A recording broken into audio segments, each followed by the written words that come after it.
back with Andrea Lenzen, my favorite co-host, and Karen Kelly, who is a luxury realtor. And Karen and Andrea both have an inside look on people's homes and how they live. And often we make our homes look their very best when it's time to sell. But what about the rest of the time? So I wanted to talk to you about that, because we've been talking in all of our episodes on Real Life about what you do to go into people's homes, Andrea, and help them prepare to make them look their best when they sell.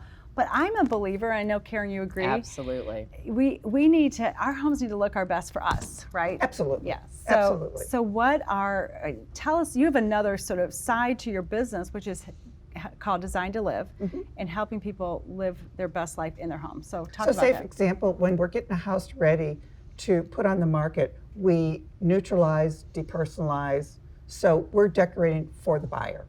So now they've sold their house and they're going to move on to their new home. That's where Design to Live comes in, because then we can help them in their new home. They can do whatever they want to do. So it's different than interior decorating. Interior decorating basically almost start from scratch, and you're buying furniture and you're doing custom, drapes or custom, furniture, things like that. So it's completely different. Plus it takes a lot longer.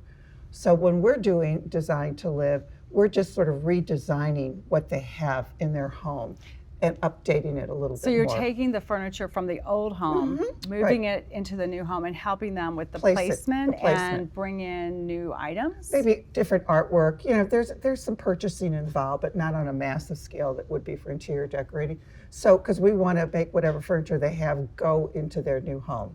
Yeah. Do you find people are resistant to using a professional to help them with the design of their home? Not at all. They go, help. They need help. Because well, we think they need help, but do people? But the most challenging, especially people are downsizing. And so the challenge is, how am I going to fit my furniture into my new space? And that's a perfect segue to Karen, absolutely. who went through this. Right. So Yes. Karen, you personally moved from a big house to a tiny condo. Yes, and really trying to make it still my style and have my favorite things, but also being able to let go of a lot of things. So you went from how many square feet to how many? 2,500 to 850. Wow. Yep. So how did you approach that?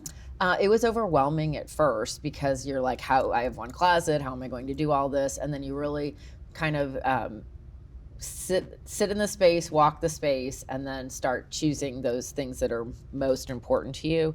And then I gave away, paid it forward, a lot of things, and really realized it's just stuff. And to have your favorite things, but it has to be, whether it's 2,500, 25,000, or 850, it really has to feel like home. And that's the biggest compliment I get from my friends. They're like, it still feels like a home because you of have my a collection. Beautiful 800 square feet. Thank you. It's beautiful, and you've made it you. It made it me. And yes. storage was a big thing. Yes. Well, and that's interior decorating. That is done for you, where staging is for the buyer. And during that process, we're already having them reduce their closets, decluttering, removing things, so they're prepared when they do that downsize and that move. It won't be so stressful and overwhelming, but that's why we want to be there to help them go through that process. And I think that what I've really tried to share with my clients too, it's very freeing, whether you're, downsizing, or even if you're not downsizing, going to that next place, shed the stuff.